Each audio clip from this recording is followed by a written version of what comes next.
Pagkatapos ng atake, huminto si Bai Yuqing sa kanyang pag-atake. At bahagyang yumukod. Salamat po sa pagbibigay. Hindi siya nagmalaki sa kanyang madaling pagkapanalo laban kay Ming Shiren. Sa halip, nakaramdam siya ng sorpresa. Palaging nararamdaman na nagpipigil si Ming Shiren. Ang takot na ibinibigay ng Evil Sky Pavilion ay hindi walang dahilan. At hindi kalabis-labisan na ang sinumang disipulong umalis ay maaaring mangibabaw sa ibang lugar. Si Ming Shiren, lumulutang sa himpapawid, tumingin kay si Wuya, matandang 7, minamaliit kita, na mayroon kang ganyang katulong. Bahagyang ngumiti si Wuya. Walang gaanong silbi ang mga salita. Ika-4 na nakatatandang kapatid, pakiusap, bumalik na kayo. At iparating ang isang mensahe.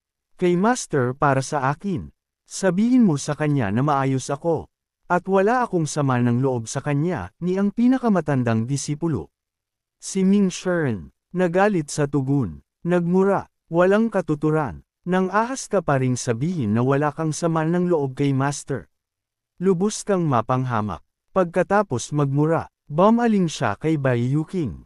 Pinapayuhan kitang huwag makialam. Dumilim ang ekspresyon ni Bai Yuqing. At muling lumitaw ang 7 metrong taas na avatar sa likod niya. Dahil ayaw makinig ni Mr. Fort, kailangan kong maging mas magaspang. Bahagyang sumimangot si Ming Shiren. Punong-puno ng pag-aatubili ang kanyang mga mata. Masinsinan siyang nag-imbestiga, sumunod sa mga bakas, at sa wakas ay natuntun si Wuya sa Yellow Peak Mountain. Ayaw niyang masayang ang kanyang mga pagsisikap dahil kay Bai Yuqing. Pagkatapos ng ilang sandaling pag-iisip, pinaganya niya ang Bluewood Technique. At muling sumara ang ligaw na lumalagong mga baging. Nang magsara na ang mga baging, naglunsad ng atake si Bai Yuqing. Gumalaw siya na parang palasong pinakawalan mula sa sanga. Sumugod ang kanyang avatar kay Ming Shiren ng buong lakas. Tila walang balak magpigil. Ito ang pinakamabisang paraan upang mapagtagumpayan ng isang tao. Kapag malaki ang agwat ng mga antas. Dati, ginamit ni Elder Zhang Chunlei ng Orthodox sect ang pamamaraang ito, upang sirain ang 8 Directions Formation ni Zhu Honghong. Tila walang saysay ang lahat ng mga pukana sa harap ng avatar. Nang makita ito, bumulong si Wuya ng may sorpresa. Pinakamatandang kapatid, ito ba talaga ang gusto mo? Masyadong mabilis ang avatar. Napilitang paulit-ulit na umatras si Ming Shiren. Umiling at bumuntong hininga ang mga miyembro ng Darknet. Pinapanood ang nakakatakot na atake ng mga nangungunang eksperto ng Underworld sect. Malinaw, malapit nang magdusa si Mr. Forth ng Evil Sky Pavilion. Tutal, disipulo rin ng Evil Sky Pavilion si Ming Shiren. At ang mapagtagumpayan ng isang mas malakas na kalaban, ay isang dagok sa kanyang dignidad. Habang lubos na pinangibabawan ni Bai Yuqing si Ming Shiren.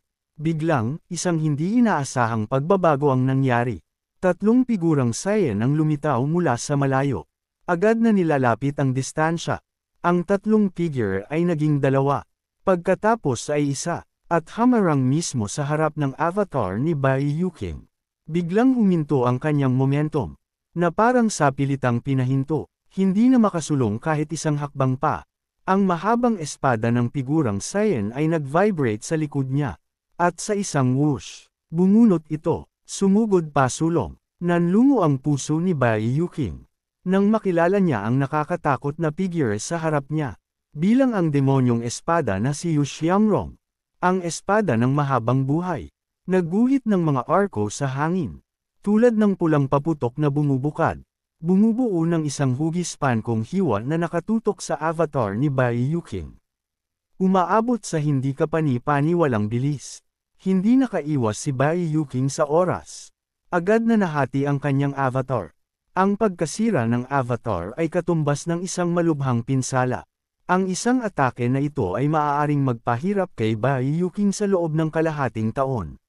Nanlaki ang kanyang mga mata sa hindi paniniwala. Dumura siya ng isang bangkos ng dugo. At nagsimulang bumagsak patungo sa lupa. Ang ikalawang disipulo ng Evil Sky Pavilion ay may nakakatakot na lakas sa paglilinang. Sa isang atake lang ng espada, malubha niyang nasugatan ang isang prestihiyosong 7-Leaf Master. Pagkatapos bumaba ang kanyang espada sa pamamagitan ni Yu Qing, automatikong bumalik sa kaluban ang Crimson Longevity Sword. Ang mga labi ni Yu Xiangrong ay nanatiling may kalmadong ngiti sa buong panahon, na parang ang atake ng espada na iyon ay baliwala sa kanya. Sandaling natigilan si Ming Shirin. Hindi niya sigurado kung dapat ba niyang pasalamatan ang kanyang ikalawang nakatatandang kapatid, lalo na't ang kahangahangang atake ng espada na iyon ay mula sa kanyang kamay. Bagamat tinulungan siya ng ikalawang nakatatandang kapatid, isa siya sa mga traidor ng Evil Sky Pavilion. Si Wei ay mukhang kalmado, bahagyang yumukod at sinabing, pagbati, ikalawang nakatatandang kapatid. Ang mga disipulo ng Yellow Peak Mountain ay nagpakita ng nakakatakot na ekspresyon at lumuhod upang magbigay galang ng sabay-sabay. Si Bai Yuqing ay humihinga ng mabigat, hindi nangangahas na iangat ang kanyang ulo. Tiningnan sila ni Yu Xiangrong na malungkot na sinasabing, hindi na kailangan ng ganyang mga formalidad. Nang marinig ito, ang lahat ay nakahinga ng maluwag at nagulat din sila. Ang ganitong pag-uugali ay hindi nababagay sa isang masamang demonyo, kundi sa isang maginoo at magalang na ginoo. Naguguluhan si Ming Shirin. Hindi niya alam kung dapat ba siyang magpasalamat. Kahit na tinulungan siya ni Yu Xiangrong, ang isang traidor ay traidor pa rin. Talaga bang mangangahas siyang kumilos laban sa kanya? Sa suporta ng kanyang master, hindi siya mangangahas gumawa ng anumang hindi nararapat. Bahagyang lumingon si Yu Xiangrong, ngumiti at tumingin sa kanya, ikaapat na nakababatang kapatid, nasaktan ka ba? Ang biglaang pag-aalala na ito ay lubos na nakaantig kay Ming Shirin. Salamat po, ikalawang nakatatandang kapatid, sa inyong tulong. Ang boses ni Yu Xiangrong ay nanatiling banayad, magkapatid tayo. Hindi na kailangan ng ganyang formalidad. Paulit-ulit na tumanggo si Ming Shirin bilang pagsang-ayon. Paano nakarating si ikalawang nakatatandang kapatid sa Yellow Peak Mountain? Ang Yellow Peak Mountain ay liblib at mahirap hanapin. Hindi niya akalaing bababa ang sarili ni ikalawang nakatatandang kapatid na si Yu Xiangrong para maghanap ng mga pahiwatig saan man tulad niya. Sumagot si Yu Xiangrong ng may ngiti, ako at ang ikapitong nakababatang kapatid ay nagkasundong magkita rito kanina. Nang marinig ito, nakaramdam si Ming Shirin ng panlalamig sa kanyang katawan at tumayo ang kanyang balahibo. Kung sinasabing sadyang ibinalik si Bai Yuqing para maiwasan ang gulo mula sa ibang mga master, maiintindihan iyon. Ngunit anong pukana ang kasangkot sa paunang pag-aayos para harapin ni ikalawang nakatatandang kapatid si Bai Yuqing? Hindi niya maiwasang gustong bigyan si Wuya ng thumbs up. Talagang matalino iyon. Pagkatapos magpalitan ng magagalang na salita, bumaling si Yu Xiangrong kay Bai Yuqing at nagtanong, ikaw ba si Bai Yuqing? Ang pinuno ng White Tiger Hall sa ilalim ng ating pinakamatandang nakatatandang kapatid. Napalunok ng mariin si Bai Yuqing at lumuhod sa isang tuhod. Nakita ko na po kayo, ikalawang ginoo. Wala siyang init ng ulo o ng ahas na magpakita nito. Binalaan sila ng pinuno ng sekta na sa dakilang landas ng Underworld Sect. Makakatagpo sila ng mga Diyos at papatayin ang mga Diyos, makakatagpo ng mga Buddha at papatayin ang mga Buddha. Ngunit may dalawang tao na dapat nilang iwasan. Ang isa ay ang tagapagtatag ng Evil Sky Pavilion at ang isa pa ay si Yu Xiangrong. Palaging isinasaisip ng apat na dakilang tagapagtanggol ang panuntunang ito. Gayunpaman, sa kaibuturan ng puso ng apat na dakilang tagapagtanggol, nananabik pa rin silang makipagkumpetensya sa ganoong master. Tanging sa tunay na pagtawid ng mga espada malalaman kung ang pinag-uusap ang Sword Demon na si Yu Xiangrong ay talagang kapantay ng pinuno ng sekta. Kung may anumang pagdududa noon, ganap na itong nawala ngayon. Ang atake ng espada kanina ay malinaw na nagpakita ng agwat sa pagitan nila. Kahit nasa pagkakaiba lang ng isang dahon. Ikanros ni Yu Xiangrong ang kanyang mga braso at bahagyang ngumiti, mukhang nasisiyahan kang gamitin ang iyong avatar para apihin ang mahihina. Nauutol si Bai Yuqing, hindi sigurado kung paano sisigot, lalo na't ang kanyang kamakailang galaw gamit ang avatar ay talagang mukhang pang-aapi. Inutusan ako ng pinuno ng sekta na protektahan ang kaligtasan ni Ginoong Ikapito. Iginiit ni Ginoong Ikaapat na dalhin si Ginoong Ikapito at wala akong ibang pagpipilian kundi gamitin ang galaw na iyon. Umaasa akong maiintindihan ninyo, ikalawang Ginoo. Tumingin si Yu Xiangrong kay si Wuya, Ikapitong nakababatang kapatid, totoo ba ito? Huwag kang magmadali. Pag-isipan mo. Kung sasabihin mong hindi, tatapusin ko siya sa isang espada. Buong puso kong tutulungan ang ating pinakamatandang kapatid na alisin ang mga nagsisinungaling at nagtatago sa dilim. Nang inig si Ming Shirin nang marinig ito. Ang ikalawang nakatatandang kapatid ay kasing misteryoso noon pa man. Mukhang mahinahon ngunit lubhang hindi mahuhulaan. Alam niyang ang kapatid ang papatay sa kanya. Alam niyang nasa kanyang mga kamay ang kapalaran ni Bai Yuqing. Hindi nag-atubiling sumagot si Wuya, oo.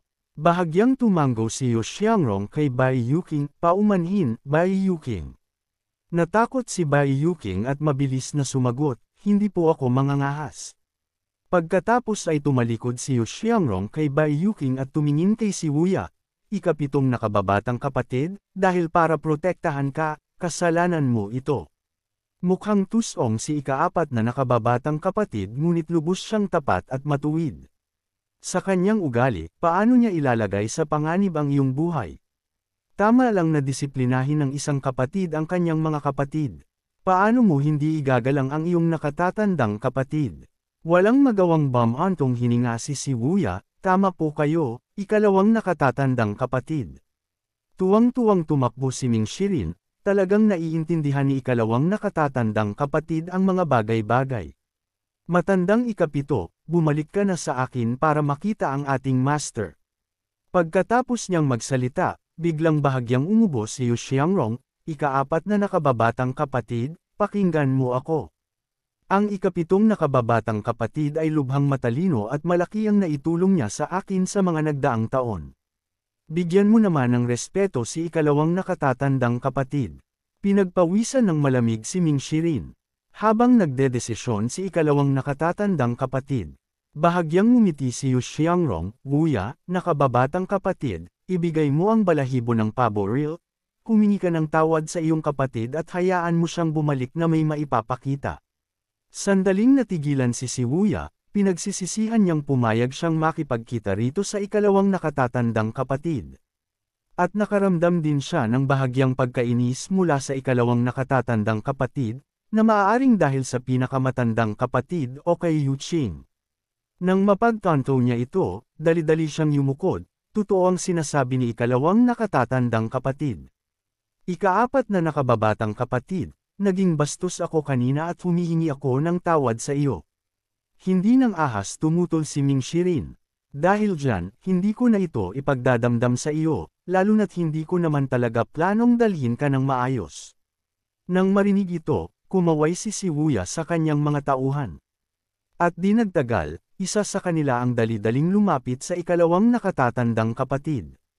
Hinugasan si Ming Shirin ng balahibo ng pabo reel. Hinawakan ni Ming Shirin ang balahibo ng pabo reel, namamangha rito. At pagkatapos suriin ito sandali, ngumiti siya at nagsalita, para sa kapakanan ni ikalawang nakatatandang kapatid, papalampasan ko na ito. Ngunit huwag mong sabihing hindi kita binalaan. Ang landas ng paglilinang ay mapanganib. Kung wala ang balahibo ng pabo reel at walang paglilinang, mag-ingat ka baka targetin ka ng iyong mga kaaway. Naghawak kamay si Wuya, hindi na kailangang mag-alala ang nakatatandang kapatid. Maaari na po kayong umalis.